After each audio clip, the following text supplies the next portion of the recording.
नमस्कार दोस्तों, आप सभी का स्वागत है नई वीडियो में। आज की रीजनिंग की वीडियो हम देखेंगे डाइस और ओपन डाइस से संबंधित क्वेश्चन। तो जैसा कि हमने पिछली दो वीडियो में देखा था, डाइस और ओपन डाइस को सॉल्व कैसे करते हैं, उनकी ट्रिक क्या है। तो अगर आपने पिछला वीडियो नहीं देखा है तो पिछला वीडियो जरूर देखें। तो चलिए हम वीडियो को स्टार्ट करते हैं। सबसे पहला क्वेश्चन है हमारा, नीचे पासे की दो स्थितियाँ दर्शाई गई हैं। यदि 4 शीर्ष पर है तो तल की संख्या क्या होगी। तो उसको सॉल्व करने के लिए सबसे पहले ट्रिक हम क्या देखेंगे कि इनमें कॉमन नंबर क्या है। कॉमन नंबर यहाँ पर 5 है और 5 के कॉमन होने के साथ साथ यहाँ 6 भी कॉमन है। तो यहाँ पर कौन सा ट्रिक लगेगी, क्योंकि हमारा जो 5 है वो कॉमन होने के साथ साथ उसका सरफेस भी सेम सिचुएशन में है। दूसरा नंबर क्या है, 6 कॉमन है। अगर दो संख्याएं कॉमन होती हैं और एक संख्या जो है सेम सरफेस पे होती है तो जो बची हुई नंबर्स होते हैं आपस में क्या होते हैं, अपोजिट होते हैं। तो इसके अकॉर्डिंग 4 के अपोजिट में क्या हो जाएगा, 2 हो जाएगा। तो सही आंसर क्या है, ऑप्शन सी हो जाएगा। ठीक है, अगला क्वेश्चन है, आरेख के आधार पर कौन सा अक्षर ए के विपरीत सतह पर है। यहाँ पर हमें ए के अपोजिट में नंबर निकालना है। ठीक है, तो इस तरह के क्वेश्चन सॉल्व करने के लिए हम क्या करते हैं, सबसे पहले एक कॉमन नंबर देते हैं। दोनों में कॉमन नंबर कौन सा है, क्योंकि यहाँ पर एक नंबर कॉमन है। जो नंबर कॉमन होता है उसको पकड़ हम इसको क्लॉकवाइज लिख देते हैं या फिर एंटी क्लॉकवाइज। तो यहाँ पर बी कॉमन है तो बी को पकड़ कर हम इसको क्लॉकवाइज एंटी क्लॉकवाइज लिख देंगे। तो उसको हम सबसे पहले क्लॉकवाइज लिखते हैं, बी सी ए। इसी तरह से हम सेकेंड डाइस को लिखेंगे, बी डी और ई। ठीक है, अब यहाँ पर हमारा जो है ए ई के अपोजिट हो जाएगा, सी जो हो जाएगा वो डी के अपोजिट हो जाएगा। अब बी के अपोजिट क्या होगा, जो बचा हुआ नंबर होगा, फिर बची हुई संख्या होगी। इसमें वो कौन सा नंबर हो सकता है, एफ हो सकता है। ठीक है, क्योंकि यहाँ पर हमें ए बी सी डी लिख रहे हैं, कंटिन्यूसली चल रहा है, तो आगे कौन सा नंबर आएगा, एफ आएगा। हमें पूछ किसके अपोजिट का नंबर रहा है, यहाँ पर ए के अपोजिट का। तो यहाँ पर ए के अपोजिट में क्या आ रहा है, ई आ रहा है। तो इसके अकॉर्डिंग सही आंसर क्या हो जाएगा, ऑप्शन ए जो कि है ई। ठीक है, अगला क्वेश्चन है, एक पासे की निम्नलिखित दो भिन्न आकृतियों में से दो के सामने कौन सी संख्या होगी। तो यहाँ पर हमें दो के सामने की संख्या पूछ रहा है, तो इसमें कौन सी ट्रिक लगेगी। जैसा कि हम देख रहे हैं यहाँ पर दो नंबर कॉमन है, 5 और 1। ठीक है, अब 5 क्या है, सेम सरफेस पे है। अगर एक संख्या सेम सरफेस है, दूसरी संख्या कॉमन है, वो किसी भी सरफेस पर है, तो जो तीसरी संख्या होगी आपस में क्या होगी, वो अपोजिट होगी। तो इसका ऑप्शन सही आंसर क्या हो जाएगा, ऑप्शन नंबर बी जो कि ऑप्शन 4। ठीक है, तो इसका सही आंसर हो जाएगा ऑप्शन बी। समझ में आ गया ये। अगला क्वेश्चन है, एक पासे की 4 भिन्न आकृतियां नीचे दी गई हैं। दो दिखाने वाले फलक के सामने वाले फलक पर संख्या। तो हमें 2 के अपोजिट का नंबर निकालना है। तो अब यहाँ पर कैसे निकालेंगे, क्योंकि यहाँ पर हमें 4 पासे दे रखे हैं, तो 4 पासे हमें इसका 2 का अपोजिट निकालना है। तो यहाँ पर ट्रिक कौन से लगाएंगे हम, अपोजिट नंबर वाला। ठीक है, क्योंकि जो अपोजिट नंबर होते हैं कभी साथ में नहीं आ सकते हैं। सबसे पहले हम 2 कहाँ कहाँ पर है। ठीक है, तो सबसे पहला पासा अगर देखते हैं 2, तो 2 के साथ में कौन कौन आ रहे हैं, 3 और 4। अगर ये साथ में आ रहे हैं मतलब 2 के अपोजिट में नहीं आ सकते हैं। ठीक है, तो हम 2 लिखेंगे, इसके अपोजिट में कौन कौन नहीं आ सकते हैं वो लिख देते हैं। 3 नहीं आ सकता है और 4 नहीं आ सकता। ठीक है, फिर अगले पासे में देखेंगे, इसके साथ में 1 और 3 आ रहा है। इसका मतलब 1 और 3 भी साथ में 2 के नहीं आ सकता है, कि 2 के अपोजिट नहीं हो सकता है। कौन सा नहीं हो सकता है, 1 और 3। ठीक है, अब यहाँ पर देखेंगे, यहाँ पर 2 नहीं आ रहा है। ठीक है, अगला पासा देखेंगे, अगले पासे में क्या है, 6 और 4 आ रहा है। 4 पहले से हम लिख चुके हैं, बचा कौन सा, 6। मतलब ये नंबर्स हैं जो 2 के अपोजिट में नहीं आ सकते हैं। अब बचा कौन सा नंबर है, यहाँ पर बचा हुआ है 5। मतलब इसके अपोजिट में नंबर क्या होगा, 5 होगा। तो सही आंसर क्या हो जाएगा, ऑप्शन सी हो जाएगा। ठीक है, समझ में आ गया ये। अब अगला क्वेश्चन देखते हैं, नीचे एक पासे की 3 स्थितियों को दर्शाया गया है। 6 के विपरीत फलक की संख्या ज्ञात करें। अब यहाँ पर भी हमें 6 के अपोजिट का नंबर निकालना है। तो सबसे पहले हम 6 को लिख लेते हैं। हमने 6 को लिख दिया। ठीक है, अच्छे के साथ में कौन कौन से आ रहे हैं, 3 और 2 आ रहे हैं। ठीक है, तो हमने 3 लिख दिया, 2 लिख दिया, मतलब ये इसके साथ नहीं आ सकते हैं। ठीक है, और यहाँ पर एक और कौन सा है, 5 जो 6 के साथ आ रहा है। मतलब डेफिनेटली ये 3 नंबर तो बिल्कुल भी नहीं आ सकते किसी भी कंडीशन में, क्योंकि 2 पासों में दिखाया जा रहा है कि 2 इनके साथ में आ रहे हैं। हमें मालूम है जो अपोजिट नंबर होते हैं कभी साथ में नहीं आ सकते हैं। ठीक है, तो क्लियर हो गया कि हमारे 3 नंबर जो है ये तो नहीं आएंगे। ठीक है, अब बच्चे कौन सा नंबर, हमारे पास बचे 2 नंबर्स, 1 बचा हुआ है इसमें और 4। मतलब इनमें से कोई एक नंबर है जो हमारे अपोजिट में आएगा। सबसे पहले अगर हम ऑप्शन से मैच करें तो इसके अकॉर्डिंग सही आंसर बी हो जाएगा। ठीक है, लेकिन अगर ऑप्शन में हमारा 1 भी दे रखा होता है तब कैसे सॉल्व करते हैं, हम उसको देखते हैं।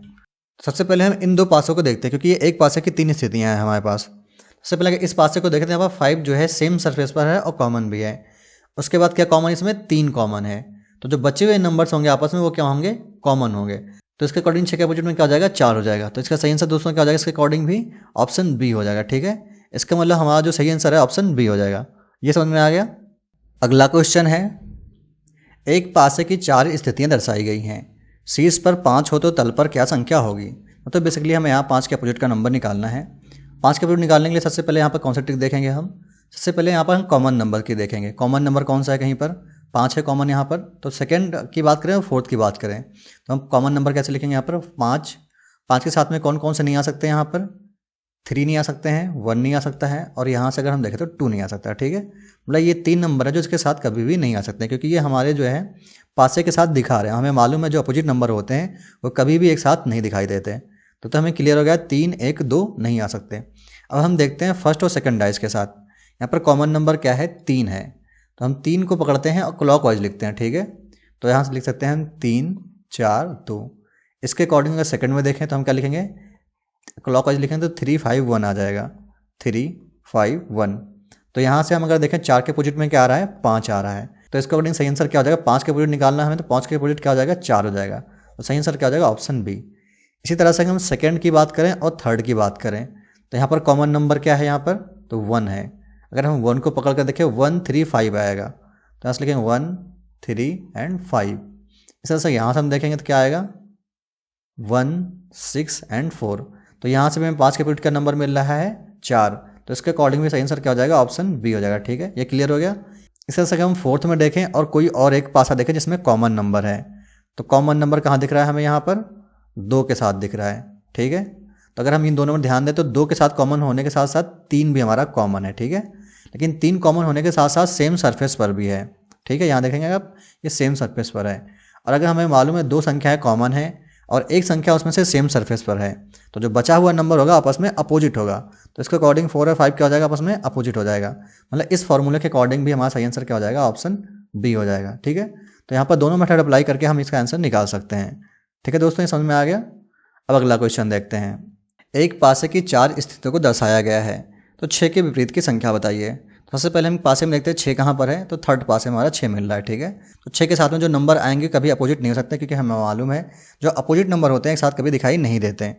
मतलब 1 और 4 तो आपस में कभी भी इसके अपोजिट में नहीं आ सकते हैं। अब हम देखते हैं थर्ड पासे के साथ कौन सा पासा है जो कॉमन नंबर शेयर कर रहा है। तो यहाँ पर कौन सा है, सेकेंड है। हम सेकेंड में क्या कॉमन है, 1 कॉमन है, तो हम 1 को पकड़ के क्लॉकवाइज लिखते हैं। ठीक है, तो यहाँ पर 1 है, 3 है एंड 5 है। इस तरह से यहाँ से क्या आएगा, 1 आएगा, 6 आएगा एंड 4 आएगा। इसके अकॉर्डिंग 3 के अपोजिट में क्या आ रहा है, यहाँ पर 6 आ रहा है। ठीक है, तो सही आंसर इसके अकॉर्डिंग क्या हो जाएगा, ऑप्शन ए हो जाएगा। अब इसको हम वेरीफाई कर लेते हैं किसी और पासे के साथ में। अब इसके साथ हम वेरीफाई कर लेते हैं। यहाँ पर क्या है, कॉमन नंबर 3 है। ठीक है, अगर यहाँ पर 3 कॉमन है, 3 को क्लॉकवाइज लिख देंगे, 3, 4, 2। इस तरह से यहाँ पर हम क्लॉकवाइज लिखेंगे 3, 5 एंड 1। ठीक है, अब यहाँ पर 2 के अपोजिट में क्या है, 1 है, 4 के अपोजिट में क्या है, 5 है। तो बचा हुआ नंबर जो होगा वो 3 के अपोजिट में होगा। बचा हुआ नंबर क्या हमारा 6 है, तो 6 क्या होगा, 3 के अपोजिट में होगा। तो इसके अकॉर्डिंग सही आंसर दोस्तों क्या हो जाएगा, ऑप्शन ए हो जाएगा। ठीक है, तो हमने इसको दोनों तरह से वेरीफाई कर लिया। इसका मतलब सही आंसर क्या है, ऑप्शन ए है। अब अगला क्वेश्चन देखते हैं हम। पासे की 2 निम्न आकृतियों से ज्ञात कीजिए 5 के सामने वाली संख्या कौन सी है। मतलब हमें यहाँ 5 के अपोजिट का नंबर निकालना है। अगर यहाँ ध्यान से देखें तो हमारा 2 जो है वो दोनों में कॉमन है और सेम सरफेस पर भी है। उसके बाद हमारा 3 भी कॉमन है, और हमें मालूम है अगर 2 नंबर कॉमन हो और एक नंबर का सरफेस जो है सेम हो तो बचे हुए नंबर्स आपस में क्या होते हैं, अपोजिट होते हैं। तो इसके अकॉर्डिंग सही आंसर क्या हो जाएगा, ऑप्शन डी हो जाएगा। ठीक है, अगला क्वेश्चन है। संख्या 4 वाले फलक के पीछे फलक पर कौन सी संख्या होगी। सबसे पहले हम यहाँ देखें कोई कॉमन नंबर है। हाँ, कॉमन नंबर हमें क्या दिख रहा है, 3 दिख रहा है। इसको पकड़ के सीधा हम क्लॉकवाइज लिख देते हैं। ठीक है, तो 3, 4, 6। इसका 3, 1, 2। हमें अपोजिट किसका निकालना था, तो 4 का निकालना था। तो 4 का अपोजिट क्या होगा, यहाँ पर 1 हो जाएगा। ठीक है, तो सही आंसर क्या हो जाएगा, ऑप्शन ए हो जाएगा। ठीक है, तो दोस्तों आज का वीडियो यहीं पे समाप्त होता है। मिलते हैं नेक्स्ट वीडियो में। अगर आपके पास कोई भी डाउट है पासे के संबंधित क्वेश्चन से तो आप कमेंट बॉक्स में कमेंट कर सकते हैं, हम उसका सोल्यूशन जरूर देंगे। मिलते हैं नेक्स्ट वीडियो में।